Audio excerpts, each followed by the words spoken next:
Hey guys, welcome back to the Veteran Entrepreneur Podcast. Today we got my buddy David Dean. David played in the NFL for a couple years, moved on to the AAFL, and then moved on to the CFL until COVID kind of shut those operations in that season down. I'm also joined by my co-host Elvin Lantigua. How's it going? David, it's a What's pleasure. up? Me and What's up? David What's go up? way back, not way back, but Way we go back. back a few years. From our time down in South Florida. Yeah, man. David, what's up, man? Nothing, man. Just currently in the Netherlands, enjoying some nice cloudy skies. But but yeah, man, I'm here with my girlfriend, just taking a quick vacay and just hustling at the same time, man. You know how it goes, always grinding, trying to relax at the same time. Well, the grind started for you a long time ago, right? I mean, It did. Where did you go to high school at? So I came out of Virginia Beach, Virginia. Went to a high school called Green Run. Our region, our area is known for its athletic talent. Has some big names, Allen Iverson, guys like that. But Green Run. Plexico Burris actually went to my high school. Really? The guy who shot himself in the leg. I'm a Giants Before fan. that, after the bullet wound. Before that, he's still that guy. He's still that guy. We got the championship though. That's all I Got know it, that exactly. He's still that guy. But yeah, Green Run High School, man. Then went up to Charlottesville, Virginia, to UVA. And you got recruited out of high school, I'm assuming, or did you walk on? No, I was a full scholarship guy. I came in 2011. Like there was like maybe 15, 20 guys from my area, from Virginia, like coming into to my class. So we had a really strong class, like one of UVA's best. But unfortunately, we didn't, have the greatest seasons. My first two, 3 seasons were really good, and then we kind of like slowly, declined. It's just tough when you don't have a quarterback, man. Like you got to have a quarterback to win games, dude. But our defenses were cold. We had some cold defenses, man. How does it work as far as like when did you start playing football? Like around what age? Man. And like how consistent? So I played 2 sports. I played football and baseball, but I started playing both when I was like 5 and 6. I played baseball up until high school, but when I got to college, I stopped. But the preparation for that, like in my state, football is pretty big. So unfortunately, we had a weight limit for tackles. So like I was always above the weight limit. So I couldn't play tackle really until I got to middle school. So I was just flag football from like 6 to like 12, and then middle school I started playing some tackle. Then high school was pretty serious in Virginia. So the competition, like there's like 11 schools in my city.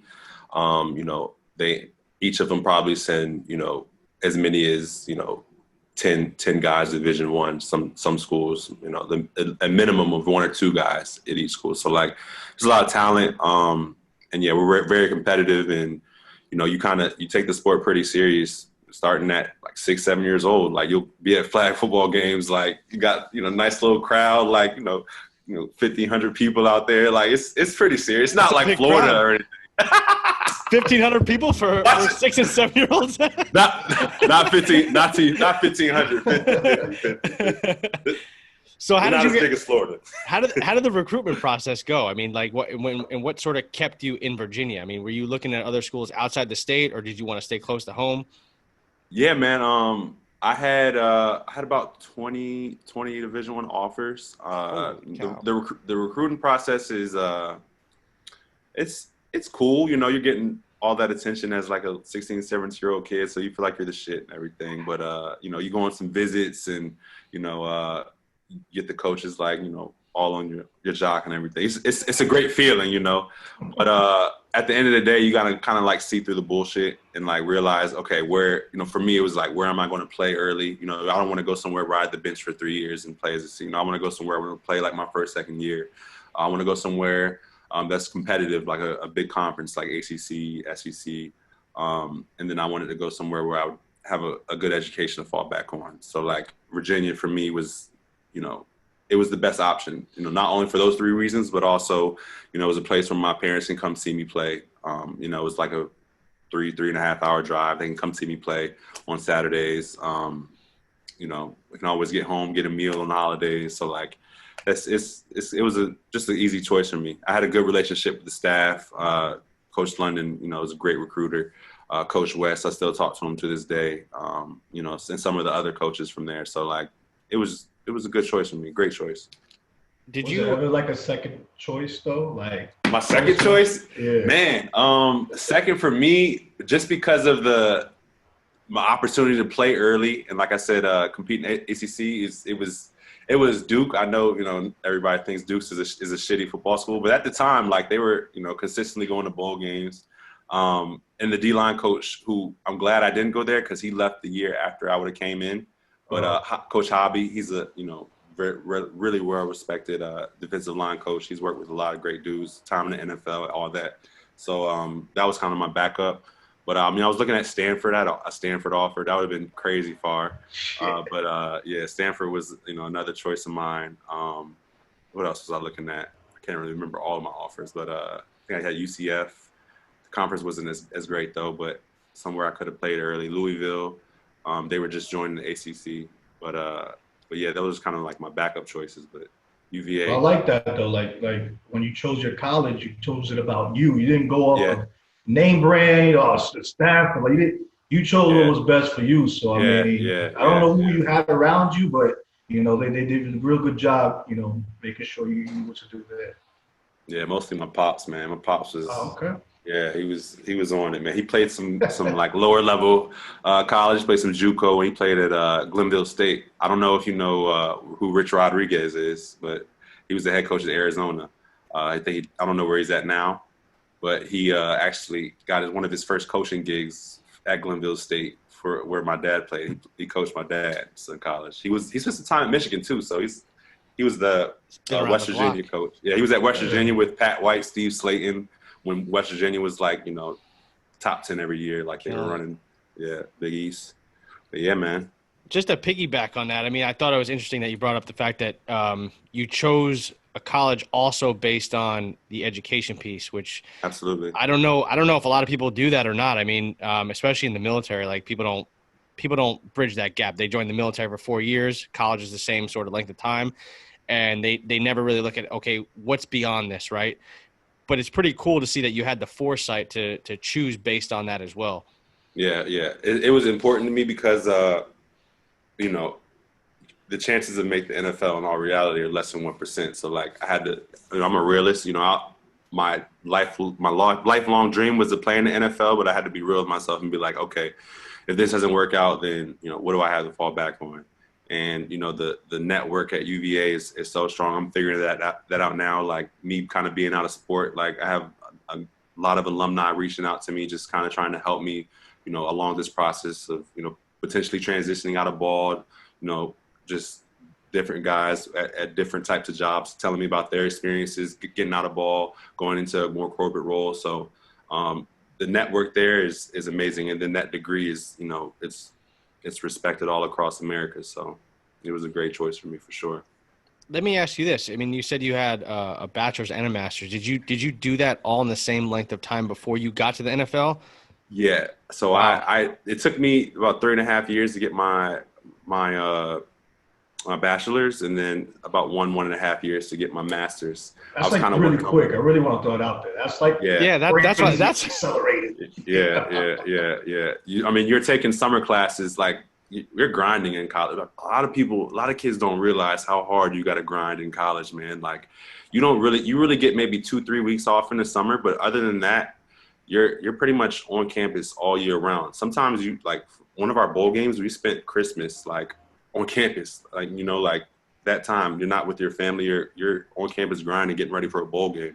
So all year round you're grinding. Summertime you're taking classes, you're so busy. And granted that extra time this summer helped me kind of get my degree done a little faster so I could get into my master's. But I was actually doing my master's class, like my last master's class, like one of my last projects while I was in OTAs for the NFL. So like, yeah, man, I was grinding. I think that's pretty cool because I think a lot of people, I definitely have this perception until you just spoke on this, like, oh, they're a student athlete, like they've got it made or they're doing this. And I think a lot of people share that idea.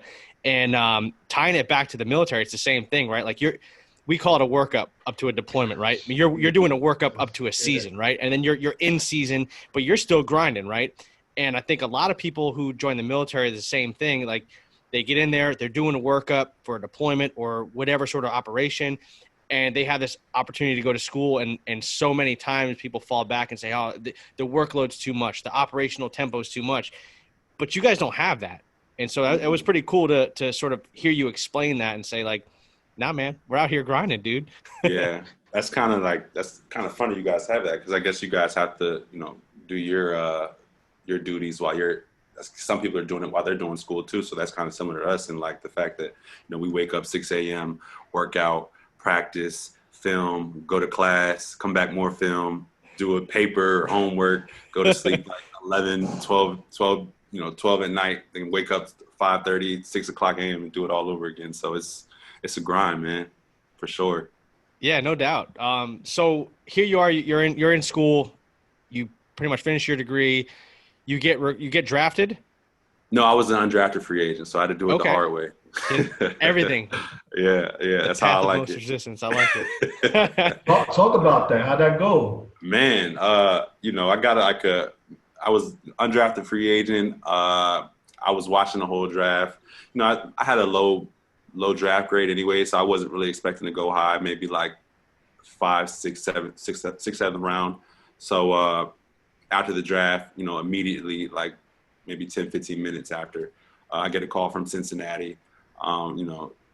Didn't really have much contact with them. Like it was just a random call, and started talking to the D-line coach, and he's talking about they really want me here. And after he hangs up, my agent calls me and was like, look, this is a great opportunity for you. I think you compete to and make the roster. So we ended up taking it. Like I was like, I didn't really get much of a signing bonus. I might have get like $500. Like it wasn't anything really, but it was something, it's money in my pocket. But I had to like really grind it out. I went into a situation where I was, battling with one of my good buddies now for like that last like roster spot. And, fortunately, or not fortunate for him, but fortunate for me, he was injured.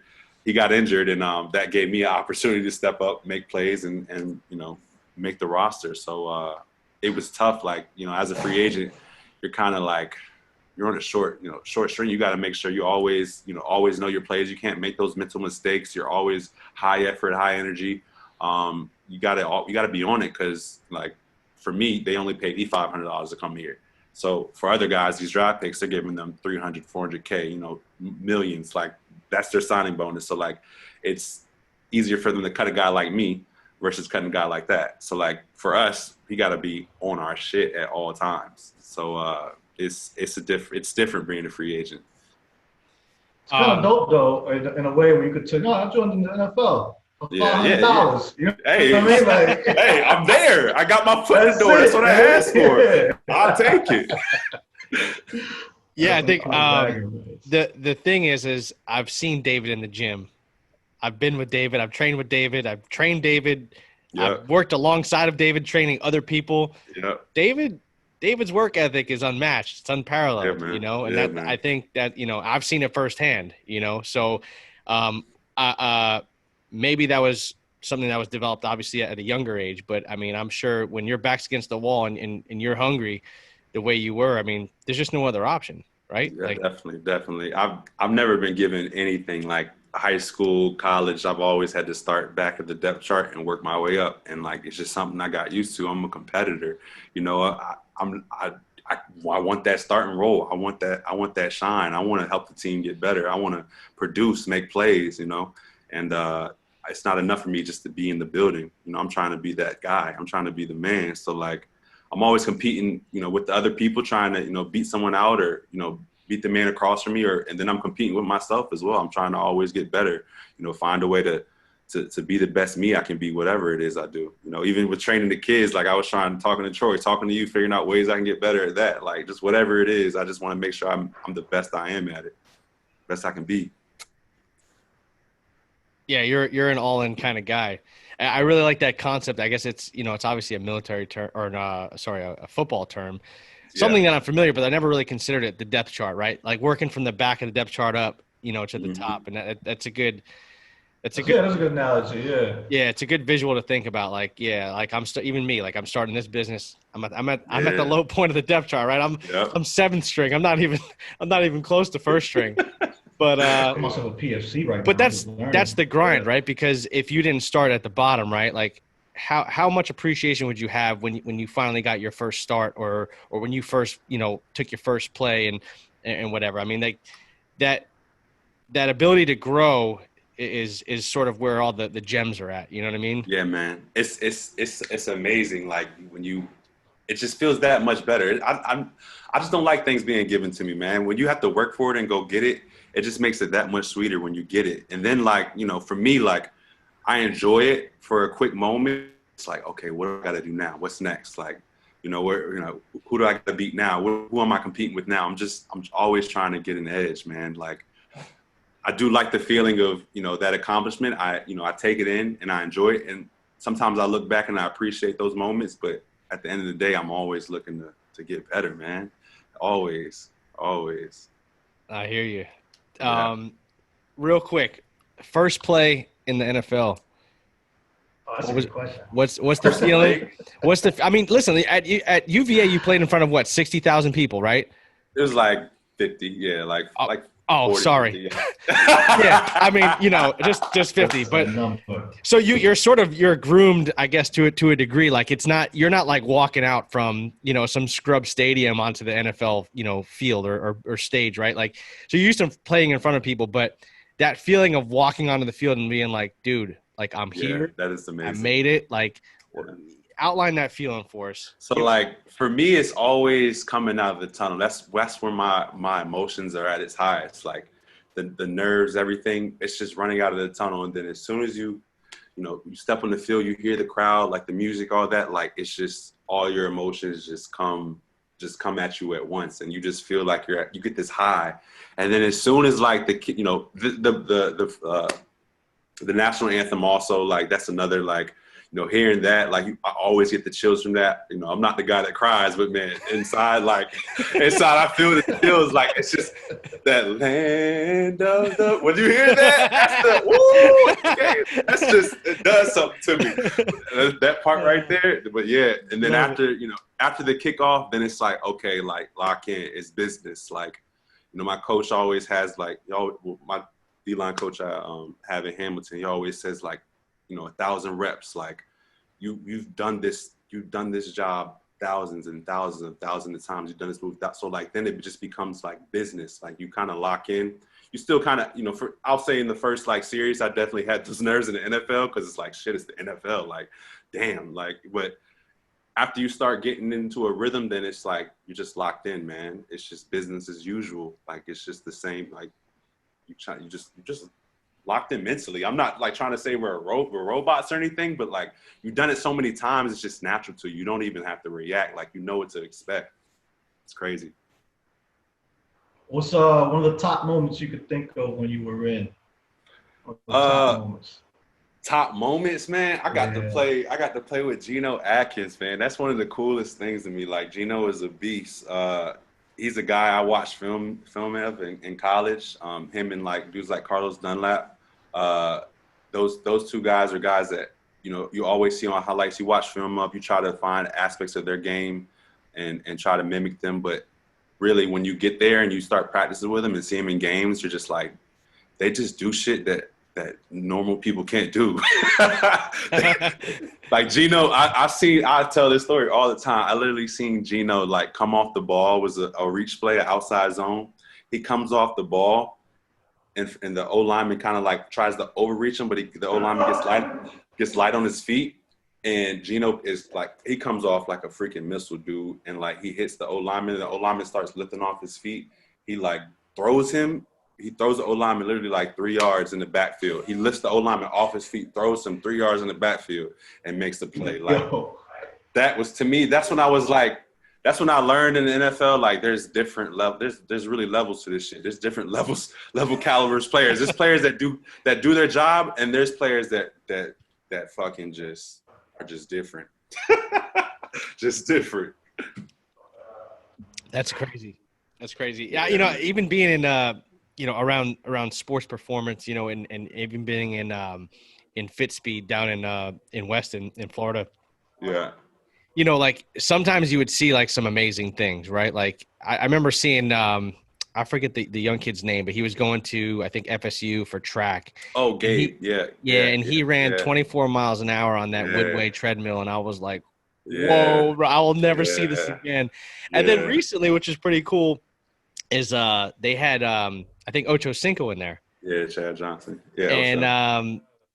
And he was running like 22 or 23 miles an hour. He's a lot older, obviously, but I was like, it's impressive. It's like just some of the stuff you see in that world is like, this is human performance on steroids. Well, not really, not literally, but like, not literally, but like, you're used to seeing like average stuff. And then like you go into a gym like that and you're like, holy cow, like some of these people can do some incredible things. Like, yeah, man. Pretty cool.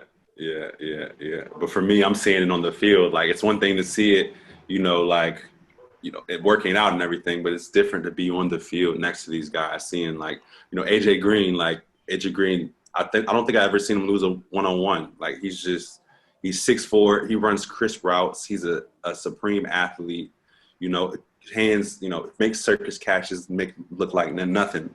And he's on the field just every day, that same intensity, that same effort, just winning. Like he's year after year.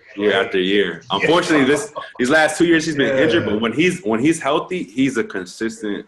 Like I think every year since his rookie year, he was 1,000-yard receiver. One of the best receivers in the game. And then last 2 years he got hurt, but before that, like he's one of the top producing receivers in the NFL, like top 5. Crazy. So you played in the NFL for what? How many years? I got injured in my second year. Okay. And then at that point, did they drop you? What was sort of? So I mean, I had a tough situation, man. Like it all unfolded pretty shitty. I kind of learned the dark side to the business, the shitty side, the business side. I got it was like in camp, I believe. So in camp, I got double teamed and basically someone fell on my ankle. And I'm trying to, it's pretty fucked up. I spent maybe 1-2 weeks trying to recover, get back. And, it wasn't recovering like the way I wanted, but I was so hungry to get back on the field and try to prove myself. I started playing through it. It wasn't the best decision, but I decided to do it. And, being that I ended up getting on the field, playing the game and putting out there that I'm healthy enough to play, they were able to release me, not based off of injury, but based off of performance. So I spent about 2 weeks, maybe a week, 2 weeks out after being released. And I was still having injury or issues with my ankle. My ankle was still bugging me. It was starting to just bother my walk, get in the car, out the car. So I decided to get it checked out by a doctor. Doctor did the MRI. He saw that I had 3 torn ligaments. So I don't know how the hell I was doing it, but I was playing through 3 torn ligaments on the field. And, I go to Cincinnati and, Cincinnati's like, we're not liable. We're not paying you anything. So I ended up having to wait until November, December to get my, surgery taken care of. I had to find the doctor on my own, pay for it on my own. So, I'm coming out my pocket like $40,000 for a surgery just so I could get back in the ball. It was a tough situation, man. But I learned a lot, and I think about time I rehabbed and I was healthy is when I met you down in Florida, that like May, June that summer, and I just started grinding. I was working at Troy's. I was doing trash, cold call sales, whatever it was. I was just trying to keep some profit coming. And keep fighting for another opportunity, man. So I learned the shitty side of the NFL, but I learned, in that moment to treat everything as business. Everything, you can't. It's the game that I love, and I was having fun, but I should have had more of a business approach to it. When I was hurt, I shouldn't have gone out there. Your body is your business. You can't put a bad product out there. Like if you go out there and your product's half-assed. The league doesn't know that you're injured. They don't know you had ankle issues. They only see this guy, 71 on the field, playing. They don't know anything about me. They just see the film. So I learned the tough side of the business, but it was a growing experience for sure. It's a little similar in I don't know, but look, the Marines for sure, you know, when you hurt, it don't matter. Like, you don't go to what's called BAS. Like you don't go to the local hospital because A, they're just gonna give you Motrin, and B, you know, you're already a leader, and so what you gonna do? Like, you know, oh, I can't run today, guys. Like you go ahead and no, it's not your job is to be in the front, and then what happens is, you know, you get out, all that starts to catch up with you, and then it's like, oh, where's the paperwork? Like, I didn't have any paperwork because we're supposed to lead. You know what I mean? And then so it's similar. You know, we're able to fight it with, you know, improve it, but it definitely sounds like some similarities there for sure. Yeah, I had that mindset kind of going, you know, that was my mindset always through sport. My dad was like, you know, there's a difference between being hurt and being injured. Like, you know, you can play through injuries. You can fight through it. And like, I was always taught not to be that guy to like, you know, miss time because of injury. If you can play through it, if you feel like you can play, go out there and play. And unfortunately, you know, that was my mindset going into that situation. It was my mindset through college. You know, I always played through injuries and went to the NFL, did the same thing, and it just backfired on me. So, you know, I wish it was different. You know, I wish, you know. How old were you for the injury? If you want me to ask? I was 23. 23. Okay, that is young. I was still thinking it's like crazy. Yeah. So it was tough, man. But I bounced back from it. You know, I got a great. I rehabbed with this great guy in DC. I spent about, you know, a month and a half not able to walk. Learned to walk through them. Started doing a bunch of rehabbing, and then just training with Troy Jones down in South Florida. My man Scott, like everybody, that whole team of people just got me feeling great, and I was able to go compete for a job in the AAF in Atlanta, and you know, I ended up having a great season there. Unfortunately, it folded, but you know, got some film from there, and then went on to the CFL and had to, you know, play back-to-back seasons, and it was tough on the body again, like just playing a whole year of football. But I went from not having a job in football to having, you know, two jobs. So, you know, I got what I asked for, and, you know, I ended up getting my foot back in the door. How different is the competition from the NFL to there? I mean, it's still premier people like going hard, but can you see like the difference? I'd say the competition. So in the AAF, pretty much I'd say maybe about 80-90% of each roster were guys that had spent time in the NFL or were in the NFL and cut. You know, like, so they're NFL caliber players. But, you know, I would say the biggest difference was it was just a little bit of, you know, technique, you know, and obviously those guys, we don't all have the same experience as a 6-7 year old and year NFL vet, but there were vets in the league, but just not as many. So it was just mostly just technique, and you know, there's probably more mental area. So it wasn't as clean as a game, but the speed was about the same. It was still physical, you know. Guys were still out there getting it, no change. It was, you know, just as not as many experienced vets. That's all. So I want to go back to the point where you get released, and, you know, how do you process that mentally? Like, man. I know you say you moved on, but there's obviously a lot more to it than just saying, I'm going to move on, right? Like, here you are, 23 years old. You just had the dream job, right? Now you get released. You're injured. Your fate is unknown. You can't walk, or you can barely walk. I mean, what's, you know, how do you kind of process that? At first, I'd say right when I got released, I was pretty positive. You know, I kept the faith, but I'd say probably around that like October, November mark, when I still was fighting to get, you know, the surgery paid for and going to court and everything, I kind of figured, okay, like, looks like I'm about to do this by myself. That was like probably one of the lowest points of my life. You know, it was the first season I had went without football ever. I think I played football every fall since I was 6 years old. So like that mentally, like, it was tough, you know, not having a game I love, not being able to have that locker room camaraderie, you know, talk to my boys. You know, I just kind of went into a hole.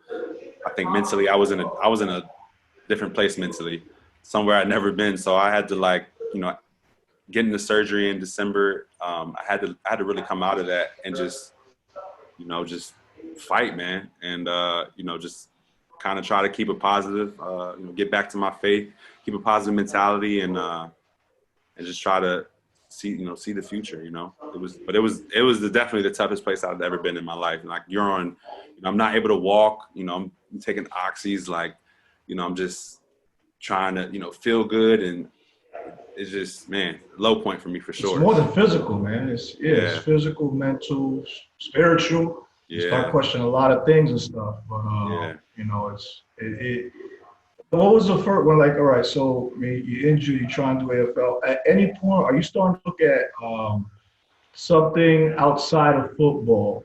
I know you talk about training. At what point do you start looking at, all right, let me actually build something for somebody?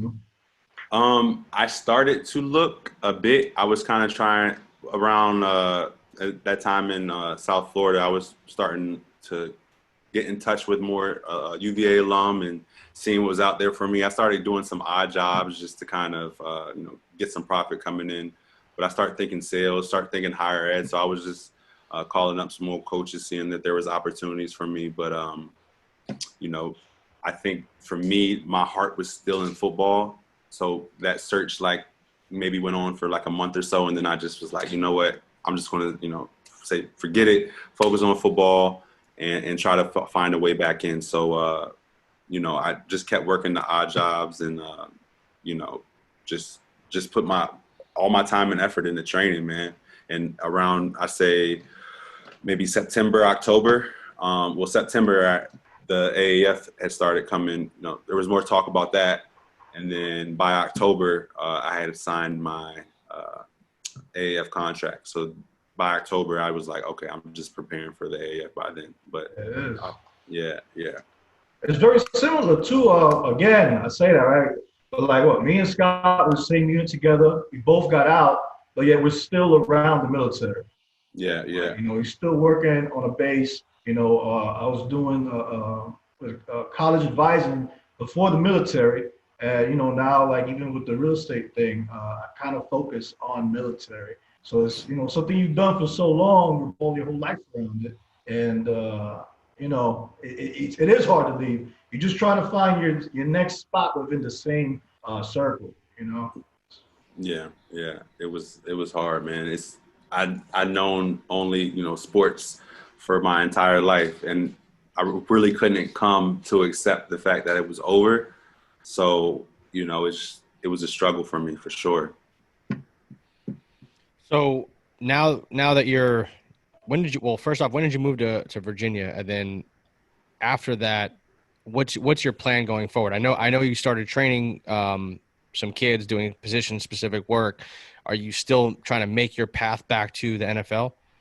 Yeah. So I went AAF, and then I went to the CFL from, I would say maybe after the AAF folded. I was in the CFL from May to, through all of last year. And then, coming up to this year now, the CFL is over because, Corona and everything. So now I'm in this spot again where I'm transitioning out of, football, trying to figure out what else is, there for me. And, and this, I've already been through hell after the NFL. So at this point, I've learned how to deal with it a lot better mentally. So I've kind of come to accept, that there are tons of other opportunities out there besides football. I've been, searching more corporate roles, but, right now I'm having a lot of fun with this training, man. I came back to Virginia after my time in CFL. So that was the season ended in November, December. I came back to Virginia probably end of January. And then decided to start the business. I was kind of starting it in my head, just kind of, also focused on a potential CFL season. But in my head, I had already came up with the name and some concepts and everything. So I started getting things launched probably about, April. And so I've been, training kids since about this past April, and, slowly built it up. Had to learn how to, market it, put it on social media. Market it. What's the name? What's the social media? I haven't dropped the official name yet. I've just been kind of using my name, but I've gone with Slight Edge Training.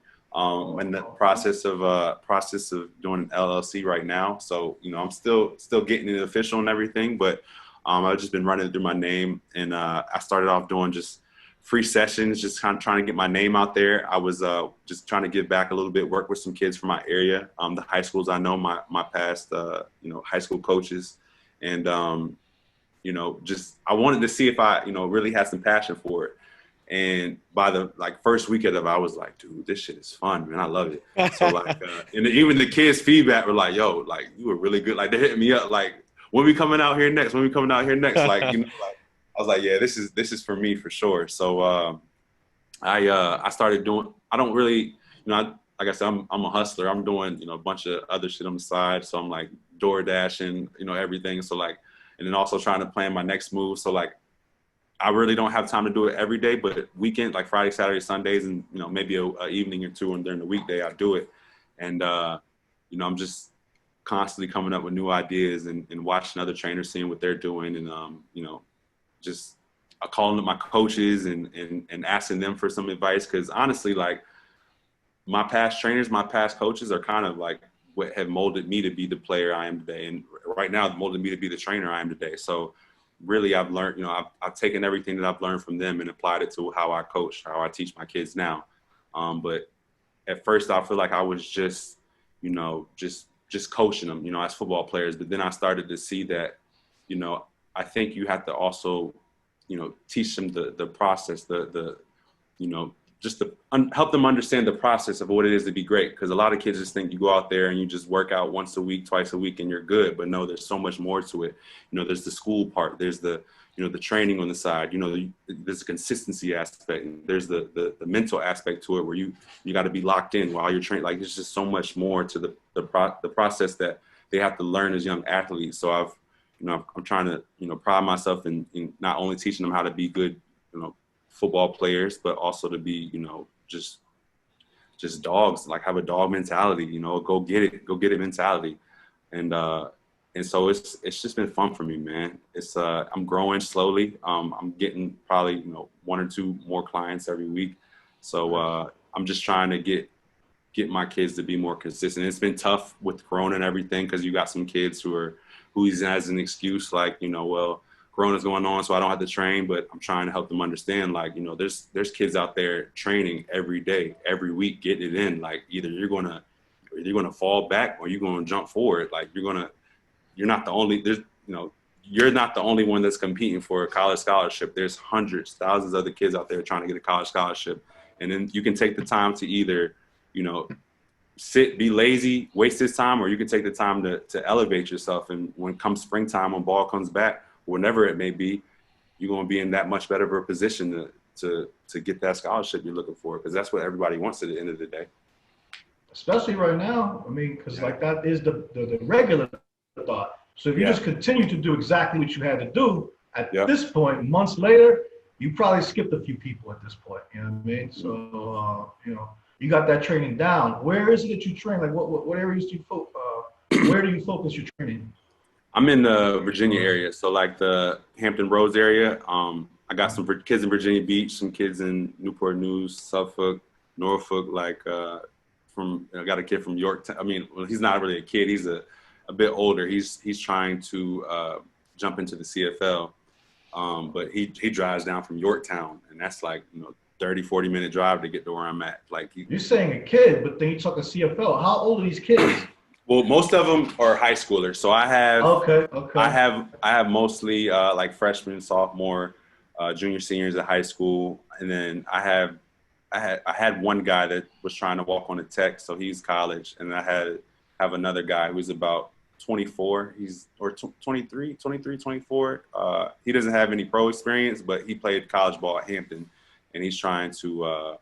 I don't know if you heard about the spring league, but it's basically a league where guys showcase their skills to, get onto a pro roster. There's scouts there and everything, but he wants to, go into the spring league and prove his talent, so he can get show off, so he can get a contract. So he's been training his butt off, trying to get ready for that opportunity. But mostly high school kids though, man, just mostly that. Are you looking at running any camps maybe by next summer? Yeah, man. I'm trying to get a camp going in the hometown area. I'm starting to build my name and get more and more kids out there. Like the last session I was about to have was, fortunately got rained out, but I was about to have like, 10 kids out there. I don't like to go too many kids being, with the times and everything. So I try to keep the session small, but not only because of that, but also, I believe in quality. I want to make sure each kid, gets the proper training. It's hard to coach 10 kids at once, but when you got like 3 or 4 kids out there, I can properly coach them up. I can see I can be more detailed. I can coach them technique. I can slow it down a bit. So, I try to keep the sessions to about 3 or 4 kids. Sometimes we get to like 6 or 7, but I think I want to get a camp going here maybe in September. Fall weather. It gets hot in Virginia, man. We're out there some days like 100 degrees, boy. Like 12 in the afternoon, sun at the highest. Yeah, we working, man. We working, but yeah, once it gets a little cooler, I'm gonna try to get me a nice little high school camp, maybe a youth camp. Get some more kids out there. But yeah, I think that'll be a great experience. I want to try and get some other coaches out there too. Maybe some college coaches.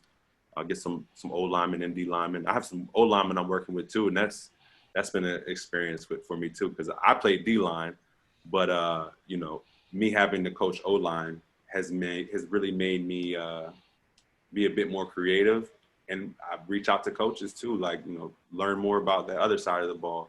But it's all been a great experience, man. I'm really having fun doing it. Yeah, it's exciting to see you do this, honestly, because even when we worked with kids, I mean, you have the ability to connect with almost anybody. You're very personable, so yeah. And people definitely see that. Even the parents used to see that. You know what I mean? Like, and you're super humble. I mean, here's a guy that's come from the NFL, that's come from UVA. He was the cap. I mean, you've come from here, and you're humbling yourself, and you're showing your humility, and you're putting yourself in front of people that you don't really have to. I mean, you could probably go launch yourself. You have a master's degree, you have a bachelor's degree, but you're passionate, and passion trumps everything in any industry. It doesn't matter. Passion is everything. So I'm really happy for you, dude. Yeah, man. Yeah, definitely. It's all been a great experience, a great process. I've embraced it, and I've been fortunate to meet a lot of great people through it, like you, man. My experiences down there, it really helped me prepare me for this moment, because seeing how you train, Troy, all you guys, that whole group over there, it's kind of helped me take a bit, of what you guys did, what made you guys successful, and apply it to what I'm doing now. Because it's definitely been trial and error. That was like, that was my first real experience training with you guys out there. So, I got to learn a lot from you guys, and make my mistakes and see how you guys prepared for your sessions, how you guys ran your sessions, and then try to apply it to what I'm doing now. Me starting off, I was, it was tough at first because I'm doing it by myself. I didn't have you guys to lean on. Like, I would always come up to you guys like, yo, how you do this? Like, how you do this? Like, I'm asking you questions and everything. But now it's just me out here doing it, running the session. So I got to really demand respect out of the guys and take the lead. And it's nothing I'm not used to. I've been in leadership roles, but it's just different going from player captain to now to like really a coach, a head coach, or, just leading a session. So like, it's different. What's your biggest strength as a leader? As a leader, man, I think communication. I think I know how to really like get, I talked about the details. Like, I really know how to talk in a way to help them understand and get the job done. So like, at first, for me, when I first started doing the sessions, I think I was too advanced. I had to really dumb it down and understand, like, I'm not coaching NFL caliber athletes right now. They will be maybe someday, but they're just like, 16, 17-year-old, 15-year-old kids, like, trying to learn the technique. They never really had a coach like this. So I had to like find ways to communicate, the drills and the technique to them in the most simplest way possible. And then, also learn how to put their bodies in the right position. And, sometimes it would be, sending them film after the session, like showing them, showing them how I did it or how someone else does it. So it's, me just being able to communicate and work with the athletes in order for them to get where they want to be. And yeah, so being as detailed as possible and, being tough on them when you got to be tough on them. Like, I don't like to curse, athletes. I never really, curse at them to like put them down, but I encourage them to give them a little push sometimes, like talk a little shit to them, pick them up a little bit, like, yo, that's all you got, like, let's go, like, pick it up, So like I know how to communicate and motivate my athletes, man. And I think that's what comes easiest to me, really. That's very important, man, because nobody really, not say nobody, but like, you'll see some people try it and it just, you'll see them struggle. And just to be able to motivate somebody, that's a huge thing in leadership. It's a huge thing in the military, it's a huge thing in the NFL. And so again, I just like to point those, see, like, it's crazy how parallel but similar people's paths are when it comes to leadership, when it comes to being that role model. So, big ups to using that, because I really do think that's one of the rarer qualities to have is that communication. Yeah, because I've worked with some very, some of the best coaches, in my industry, some of the best trainers in my industry, and the level of knowledge and the vocabulary I receive to them, it's not going to be, it's going to be just it's going to look like alien, words to some of these kids. Like, they're not going to understand it at all. So like, I had to really take what I knew and what I learned and find a way to, communicate it to the kids. So I had to find, figure out my way of motivating, communicating. And it was interesting for me, Let me ask you a personal question. Have you incorporated any sled work into your programming? Man, them sleds, man. So, hey, nobody knows about the sleds. Every Friday. Oh my gosh. I used to die from them sleds, but them sleds make you a man, boy. They put something in the toe. Hey, I remember that was like a finisher. Almost like every Friday I was a finisher, them sleds, man. Having to push them things like 300, 400 yards, man. You'd be ready to die. And it's never cool in that gym. It's always hot in that gym. You just walk in that gym, you start sweating, boy. Man. But I don't have any sleds right now, unfortunately, man. That's the thing. I'm kind of still building, and I've been learning to the money I make invest back into my business. So I've been making small investments. Like I went to Home Depot. I created a little some hoops, like D-line hoops, just with some PVC pipe, some duct tape.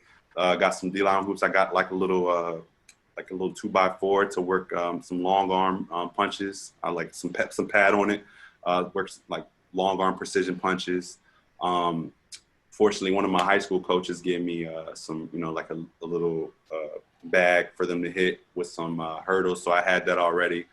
I got like I got some garden stakes, and I got like a little rope, and I use that as like my my chute. So like when they're coming off the ball, they got to stay low for my O lineman too.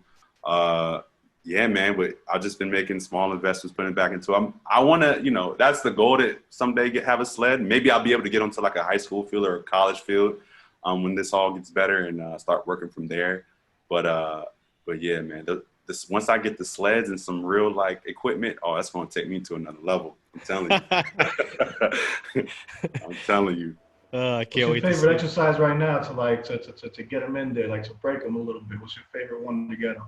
Man, for me, like I'm big on like I like to talk and be detailed, but it's not necessarily what I do. It's just how I do it. I like to just keep the tempo high. Like I break down the drill how I want it, and then from there we just work. We keep getting the reps. It's repetition, man. Mm-hmm. Repetition builds confidence at the end of the day. The more you do it, and not just doing it, but doing it the right way. So like a lot of coaches would be like, okay, get off the rock, but they don't focus on keeping your shoulders low or driving off that front foot or your stance, your feet in your stance. Like I like to focus on little things, get them to how I want it, and then pick the tempo up, just get the reps in. And, so it's not what I do. It's how we work. It's how we do it. So, yeah. It's brilliance in the basics, right? Yes. That's what it takes. I got all these catchphrases, man. I'm over here writing notes. Yeah, go ahead and take some notes. I got a few of those, man. Yeah, I'm using a few of them. All right.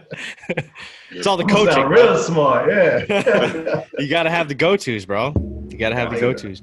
Well, Dean, why don't you tell us where we can reach you at? Uh-oh.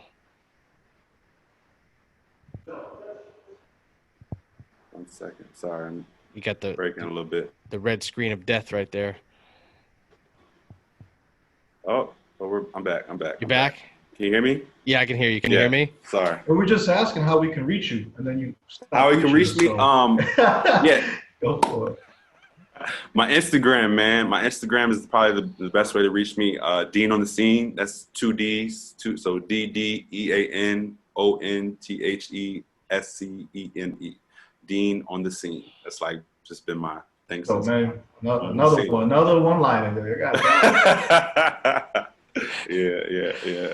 Well, we'll definitely put it in the video. We'll give a little shout out to it. We'll put the links in the description. Do you have a Facebook page too? Yeah, Facebook, David Dean. You can add me on Facebook. I have a fan page and my personal page, but yeah, social media is probably the easiest way to get to me.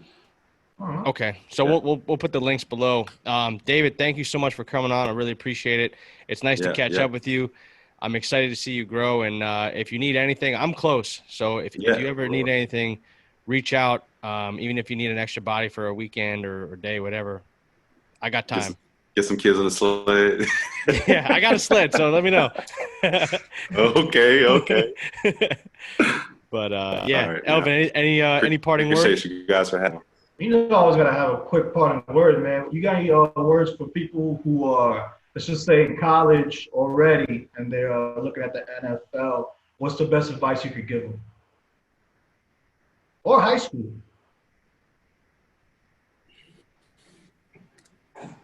Sorry, I don't know what's going on with my. No, that's all good. No, I was just saying for somebody. Yeah. See if I'm better over here.